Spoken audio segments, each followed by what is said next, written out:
नमस्कार दोस्तों, आप सभी का स्वागत है इस ऑनलाइन स्टडी क्लास वीर पथ पर। आज के इस वीडियो में हम वन्य जीव अभ्यारण्य का पार्ट 6 छठा पार्ट लेकर आए हैं। इसके बाद में जो पार्ट होगा वो अंतिम होगा। इस पार्ट में कुछ एक वन्य जीव अभ्यारण्य के बारे में और चर्चा करते हैं, 4-5 के बारे में। तो सबसे पहले शुरू करते हैं रामगढ़ विषधारी अभ्यारण्य के बारे में। रामगढ़ विषधारी अभ्यारण्य बूंदी, सबसे पहले कहां पर है? बूंदी में है। तो कुछ एक विशेष पॉइंट टू पॉइंट करते रहेंगे हम। तो सबसे पहले इसकी स्थापना के बारे में देखो। रामगढ़ विषधारी अभ्यारण्य की स्थापना 1982 में की गई। 1982 में इसकी स्थापना। इसके बाद में देखो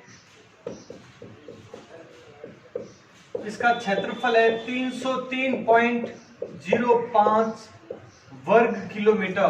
303.05 वर्ग किलोमीटर रामगढ़ विषधारी अभ्यारण्य का क्षेत्रफल है। अब ये किस लिए प्रसिद्ध है, क्या क्या यहाँ पर है, तो वो सब देखो।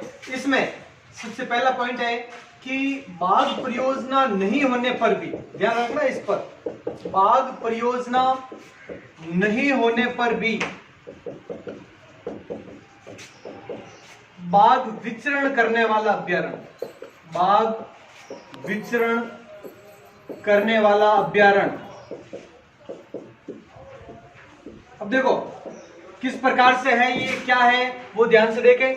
बाघ परियोजना सिर्फ 3, रणथंभौर बाघ परियोजना, सरिस्का और मुकुंदरा हिल्स, इसमें बाघ परियोजना नहीं है। लेकिन फिर भी इसके बावजूद यहां पर बताया था आपको रणथंभौर पढ़ाते टाइम कि इसे रणथंभौर से जोड़ा गया था। रणथंभौर से जोड़ा गया था इसी अभ्यारण्य को, रणथंभौर सवाई माधोपुर में, उससे इस अभ्यारण्य को जोड़ा गया था। इसलिए वहां के जो बाघ हैं वो यहां पर विचरण करने के लिए आते हैं। इसीलिए मैंने वहां पर एक पॉइंट बताई थी आपको कि रणथंभौर के बाघों का जच्चा घर, रणथंभौर के बाघों का जच्चा घर क्या कहलाता है? कौन सा है ये? रणथंभौर के बाघों का जच्चा घर, यही रामगढ़ विषधारी अभ्यारण्य है। रामगढ़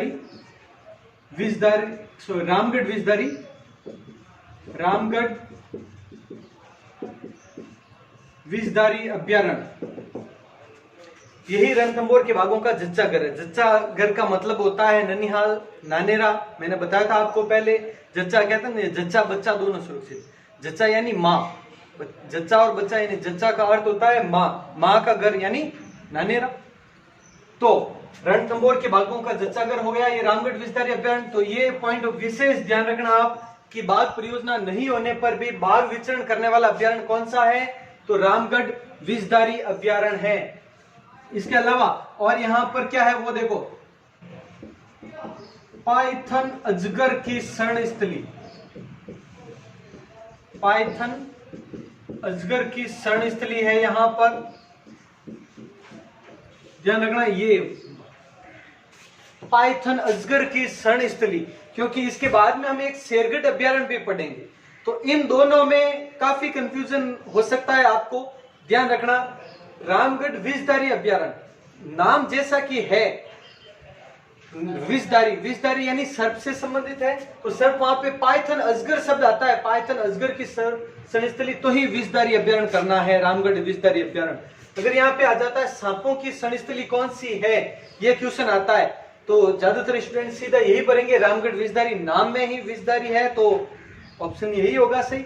लेकिन ये गलत है, ये होगा शेरगढ़ अभ्यारण्य, जो इसके बाद में हम पढ़ेंगे। सांपों की शरणस्थली है वो शेरगढ़ अभ्यारण्य, नाम शेरगढ़ है लेकिन सांपों के लिए प्रसिद्ध है। ये विषधारी है लेकिन फिर भी बाघ विचरण करते हैं, ये नाम के अनुसार है। काफी बार हम रीजनिंग लगाते हैं एग्जाम में भी, तो जिस हिसाब से देख रहे हैं कि शेरगढ़ अभ्यारण्य शेरों के लिए, बाघों के लिए होगा शायद, इस टाइप से टिप्पा लगा देते हैं और वो अक्सर गलत हो जाता है। और वैसा इसमें भी होता है, विषधारी नाम है लेकिन सिर्फ पाइथन अजगर की शरणस्थली है, सांपों की शरणस्थली ये नहीं है, ध्यान रखना। अगले अभ्यारण्य इससे जस्ट आगे करेंगे, 12 में है शेरगढ़ अभ्यारण्य, उसके बारे में तो बताऊंगा आपको। चलो इसके बाद में बात करते हैं हम कि यहां से एक मेज नदी निकलती है, मेज नदी निकलती है इसी रामगढ़ विषधारी अभयारण्य से। और यहाँ पर इसके किनारे एक रामगढ़ महल भी है, रामगढ़ महल स्थित, यानी मेज नदी के किनारे है रामगढ़ विषधारी अभयारण्य के अंतर्गत आने वाले क्षेत्र में रामगढ़ महल स्थित है, मेज नदी के किनारे है इसलिए बताया। और यहाँ पर धोकड़ा वनों की अधिकता है, धोकड़ा वनों की अधिकता है। ये कुछ एक पॉइंट्स है, बहुत महत्वपूर्ण है रामगढ़ विषधारी अभयारण्य के बारे में, नोट कर लें। फिर अगला करते हैं हम शेरगढ़ अभयारण्य के बारे में। अब करते हैं हम शेरगढ़ अभयारण्य के बारे में। अगला शेरगढ़ अभयारण्य कहां पर है? बारा, शेरगढ़ अभयारण्य बारा में स्थित है। अब इसके बारे में कुछ एक विशेष पॉइंट, सबसे पहले तो इसकी स्थापना, तो शेरगढ़ अभयारण्य की स्थापना 1983 में की गई, 1983 में इसकी स्थापना। इसका क्षेत्रफल, शेरगढ़ अभयारण्य का क्षेत्रफल है वो 81.67 वर्ग किलोमीटर, 81.81.67 वर्ग किलोमीटर इसका क्षेत्रफल है। स्थापना और क्षेत्रफल किसके लिए प्रसिद्ध है? तो अभी भी इसके बारे में भी बताया था, ये सांपों की शरण स्थली या संरक्षण स्थली, ऐसा कह सकते हैं, संरक्षण स्थली। सांपों की शरण स्थली या संरक्षण स्थली कौन सा? शेरगढ़ अभयारण्य। तो विषधारी के बारे में बताया था, तो वो पाइथन अजगर की शरण स्थली है, ध्यान रखना, पाइथन अजगर के लिए है विषधारी अभयारण्य, सांपों के लिए शेरगढ़ है। फिर बता रहा हूं, कितने बताने के बाद भी कई बार कंफ्यूज हो जाता है, क्योंकि नाम ही ऐसा है, सांपों की शरण स्थली तो ऑटोमेटिक है विषधारी पर ही आ जाता है, और एग्जाम कंप्लीट होने के बाद में हम सोचते हैं कि प्रॉब्लम होगी। तो ये पहले भी देख लें आप। तो सांपों की शरण स्थली शेरगढ़ अभयारण्य, वैसे नाम शेरगढ़ है तो सांपों की शरण स्थली, तो शेरगढ़ क्यों नाम पड़ा? तो इसके लिए भी आप देख लें, जब इसका ये 1983 में इसकी स्थापना हुई थी, अभयारण्य का दर्जा मिला इसे, उससे पहले तक शेरों की संख्या बहुत थी, यहाँ पे बाघों की, शेरों की, इन दोनों की संख्या बहुत थी, इसीलिए इसका नाम शेरगढ़ पड़ा था। उसके बाद में संख्या है वो नगण्य हो गई। तो 1983 से पहले, 1983 से पहले बाघों की संख्या अधिक थी, मतलब इसी कारण इसका नाम शेरगढ़ पड़ा था। तो ये कंफ्यूज नहीं होना, ध्यान रखना। वर्तमान में ये सांपों की शरण स्थली कहलाता है।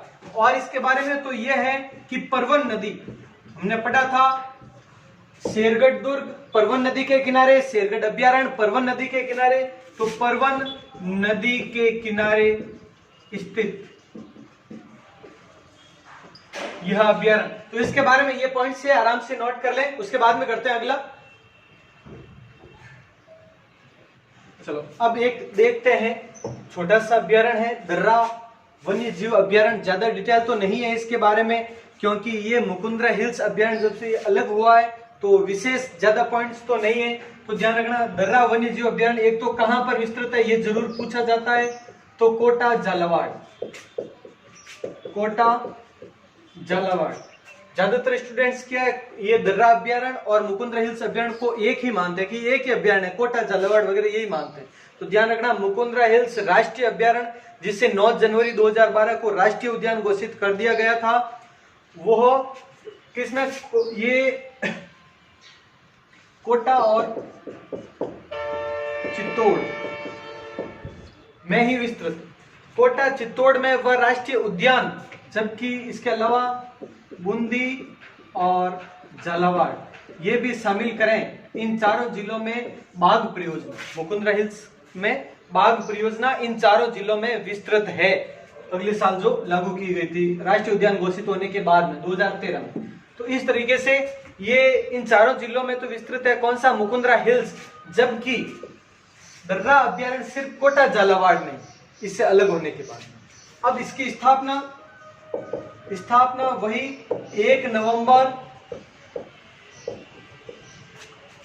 1955। हमने इसमें भी वही लिखा था, जब हमने मुकुंदरा हिल्स पढ़ा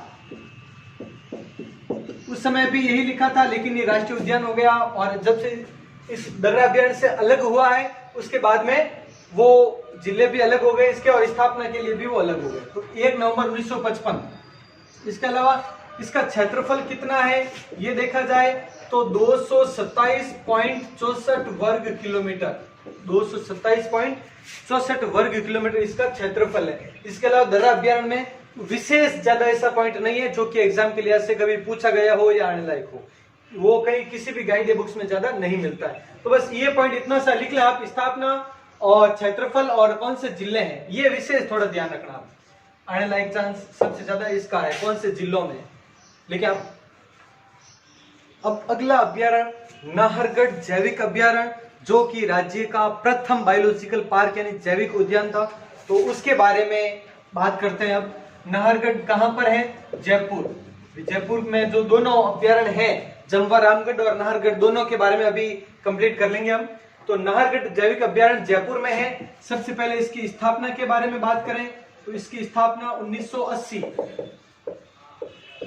नाहरगढ़ की स्थापना 1980 में। इसका क्षेत्रफल 52.40 वर्ग किलोमीटर, 52.40 वर्ग किलोमीटर इसका क्षेत्रफल है, छोटा सा ही है। अब इसके अलावा यह राज्य का प्रथम जैविक उद्यान, राज्य का प्रथम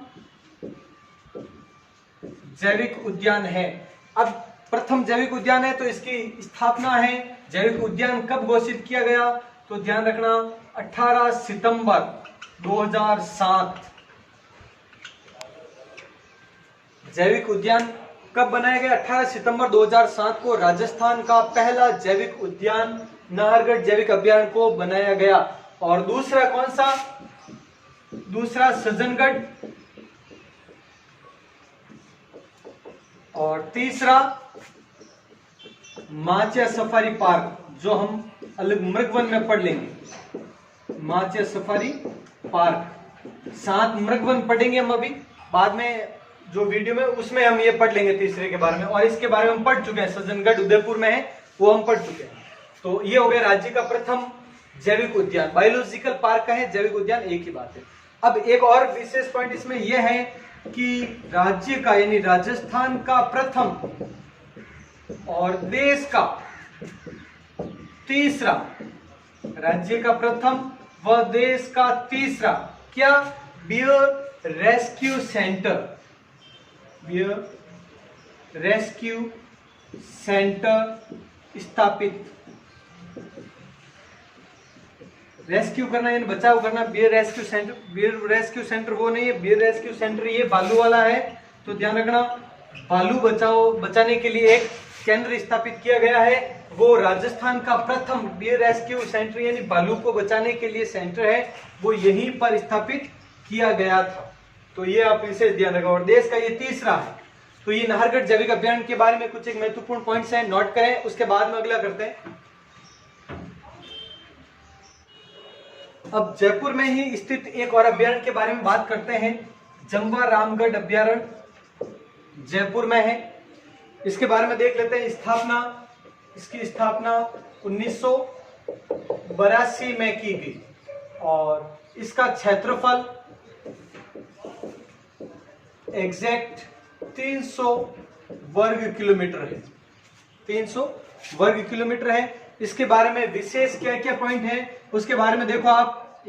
जयपुर के पुराने शिकार गृह, जयपुर के पुराने शिकार गृह के नाम से प्रसिद्ध है, नाम से प्रसिद्ध, यानी जमवा रामगढ़ अभ्यारण्य को जयपुर के पुराने शिकार गृह कहा जाता है। शिकार के लिए बहुत प्रसिद्ध था ये क्षेत्र, इसीलिए इसे जयपुर के पुराने शिकार गृह कहा जाता है। एक और, जैसा कि नाम है जमवा रामगढ़, तो आपने सुना होगा जमवाई माता, जमवाई माता का मंदिर।